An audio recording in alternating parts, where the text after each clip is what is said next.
भारतीय साक्ष्य अधिनियम 1872 की धारा 113 का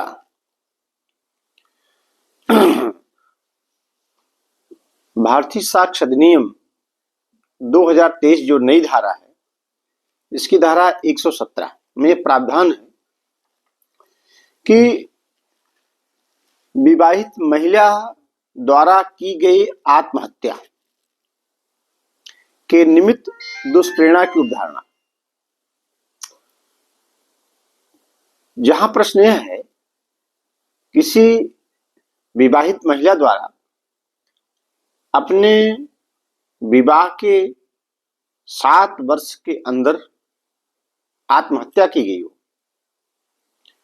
और उसके पति और उसके ठीक पहले उसके पति या पति के संबंधी द्वारा उसके साथ क्रूरता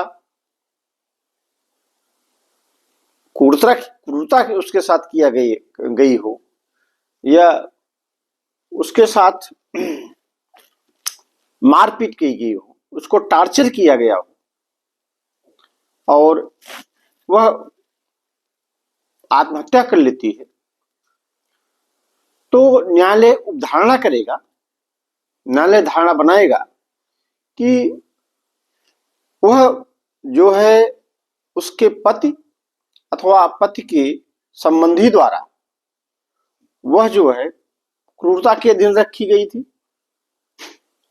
या उसके साथ उसको टॉर्चर किया या उसको टॉर्चर किया गया था। तो इससे उब के जो है, इससे परेशान होके वो जो है आत्महत्या किया है। तो न्यायालय यह उपधारणा करेगा।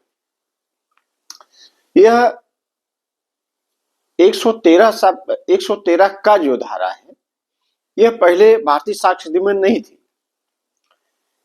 इसको 1986 में संविधान के 43 यानी 43वें संशोधन द्वारा इसको स्थापित किया गया है तो भारतीय साक्ष्य अधिनियम में। इसके पहले नहीं थी, क्योंकि उस समय फिर ये आत्महत्या और टॉर्चर किया जाने लगा था। तो संसद की इच्छा थी कि चूंकि जब कोई महिला जिसकी शादी हो जाती है अपने ससुराल जाती है और उसके साथ कोई उसको टॉर्चर किया जाता है, उसको परेशान किया जाता है, उसको क्रूरता के अधीन रखा जाता है, उसको मारा पीटा जाता है, उसके ऊपर अत्याचार किए जाते हैं और उससे उब कर जब वो आत्महत्या कर लेती है अपनी, तो उसके पास वहां कोई ऐसा एविडेंस, कोई ऐसा साक्ष्य नहीं होता, वहां कोई ऐसा व्यक्ति नहीं होता कि जो उसकी तरफ से गवाही दे सके, जो उसको बता सके कि किसने मारा इसको, इसने आत्महत्या किया, कैसे किया, इसको आत्महत्या कर लिया या किसी ने इसको मार दिया, आत्महत्या का रूप दिया गया। कोई गवाह नहीं होता है, वह बहुत वीक एविडेंस होता है। तो चूंकि जब कोई लड़की जिसकी शादी होती है अपने पिता के घर से अपने ससुराल में जाती है, तो ससुराल में जहां जाती है वहां तो संबंधी पति के तो नातेदार रिश्तेदार तमाम सब होते हैं, लेकिन इससे जो है जो लड़की जाती है एक दूसरे पराये के घर में गई है, उसका वहां कोई नहीं होता है। उसका वही पति होता है, सास ससुर होते हैं, परिवार के लोग होते हैं, लेकिन वही लोग उसके ऊपर अत्याचार करते हैं, जिससे वह उब कर, जिससे परेशान होकर आत्महत्या कर लेती है।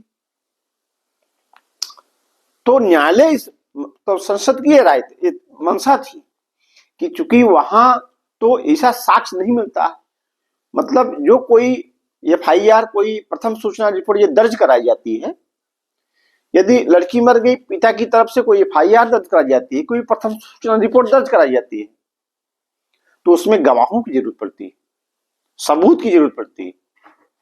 तो सबूत यहां से वो वहां कहां से इकट्ठा कर पाएगा?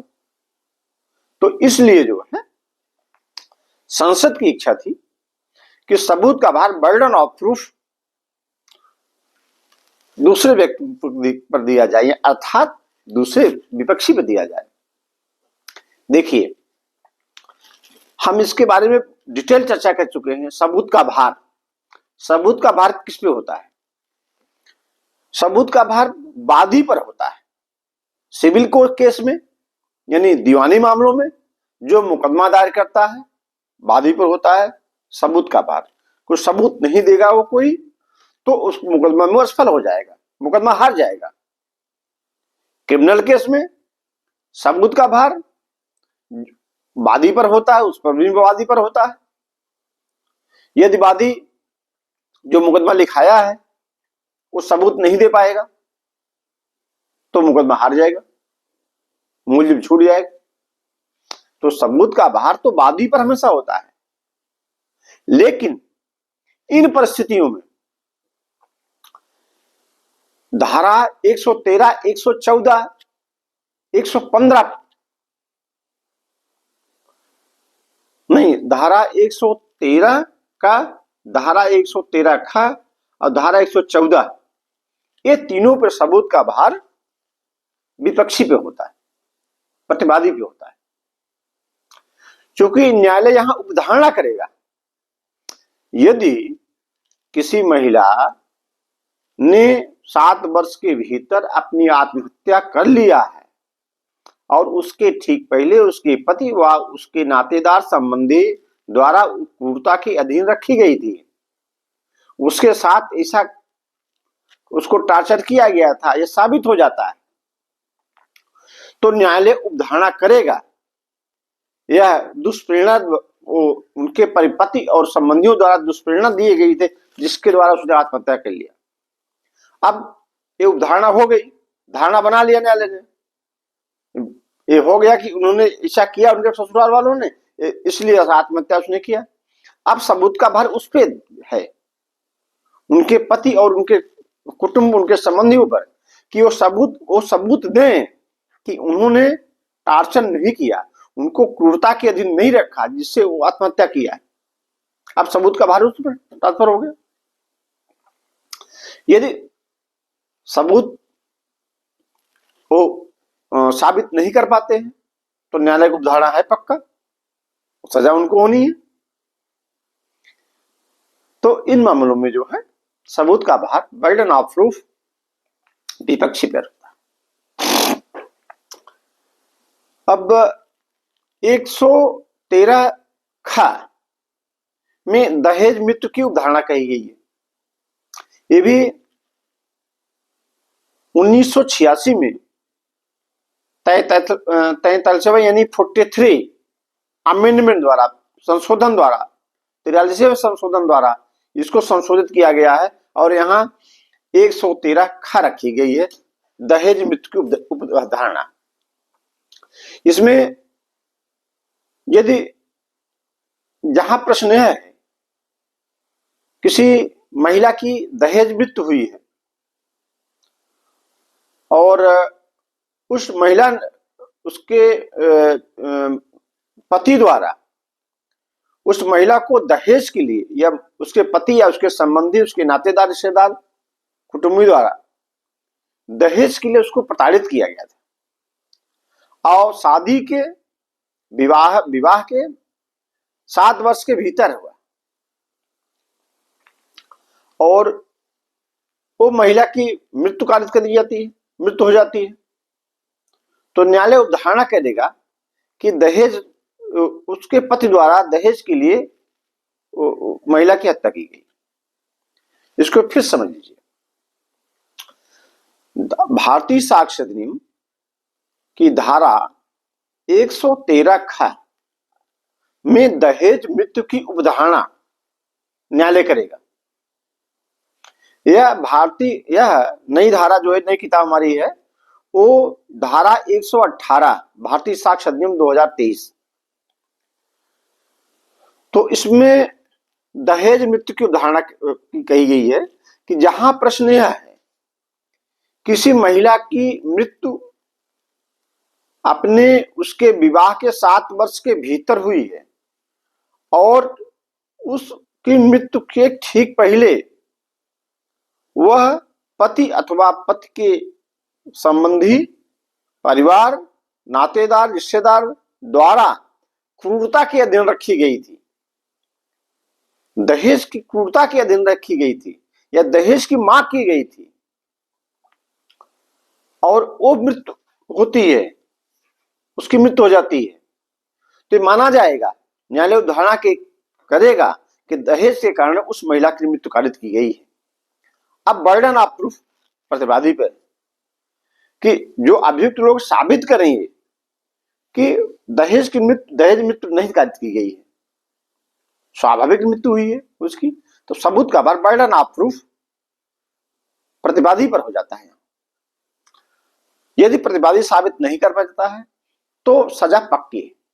न्यायालय तो धारणा करेगा कानून में कि इसमें संसद की ही मंशा थी, दहेज में कोई किसी लड़की की दहेज के कारण मृत्यु कारित की जाती है तो सबूत का भार उस पर होगा, क्योंकि वादी इस मामले में साक्ष्य सबूत नहीं दे पाएगा, क्योंकि वहां उपस्थित नहीं था। वहां जो उपस्थित थे उसके पति, नातेदार, रिश्तेदार, कुटुंबी, संबंधी वहां उपस्थित थे, ससुराल वाले, मायके वाले नहीं थे, इसलिए सबूत का भार उस पर दिया गया है। अब इसके लिए आवश्यक है कि महिला की मृत्यु विवाह के 7 वर्ष के भीतर हुई हो और मृत्यु के ठीक पहले उसको जो है दहेज के कारण क्रूरता के अधीन रखी गई हो, प्रताड़ित किया गया, क्रूरता दहेज के लिए दहेज की मांग की गई। यदि ऐसा किया गया है तो वो दहेज मृत्यु में कवर्ड होगा। नेक्स्ट है पॉइंट है कि उसकी शादी के यानी विवाह के 7 वर्ष भीतर हुआ हो, उसके पति द्वारा या संबंधियों द्वारा क्रूरता के अधीन या दहेज की मांग किया गया हो, दहेज की मांग के लिए क्रूरता के अधीन रखा गया हो, प्रताड़ित किया गया हो, पति व उसके संबंधी, कुटुंब संबंधी, नातेदार, रिश्तेदार, और उसकी मृत्यु हुई हो। ये 3 पॉइंट जहां बनते हैं, ये तीनों पॉइंट आवश्यक। और सेक्शन 114 भारतीय साक्ष्य अधिनियम 2023 जो नई किताब है उसका सेक्शन 119 में ये न्यायालय धारणा करेगा कि जो प्राकृतिक वस्तु जिसे है, जैसे कोई चीज जिस ढंग से रहनी चाहिए उसी ढंग से है, जिसका अस्तित्व जिस ढंग से होना चाहिए उसी ढंग से है, तो यह उस पर धारणा करेगा। जैसे कोई चोरी का सामान है और चोरी का सामान जैसे चोरी होने के बाद वह सामान किसी के यहां रिकवर होता है और वो उसके कब्जे में है, तो न्यायालय यहां धारणा करेगा कि वह व्यक्ति जिसके कब्जे में सामान है, चोरी की वस्तु है, वह तो यह चोर है, यह तो जानते हुए प्राप्त किया है कि वस्तु वह चोरी की है। तो न्यायालय यहां उदाहरण किया, भले ही वह वस्तु किसी ने बेचा हो, वहां गई हो, किसी और कारण से आई हुई वहां, तो स्पष्टीकरण जो है, बर्डन ऑफ प्रूफ जहां प्रतिवादी को हो रहा है, यहां न्यायालय धारणा करेगा चोरी की वस्तु मिली है तो आप ये बताओ 10 पैसे मिली।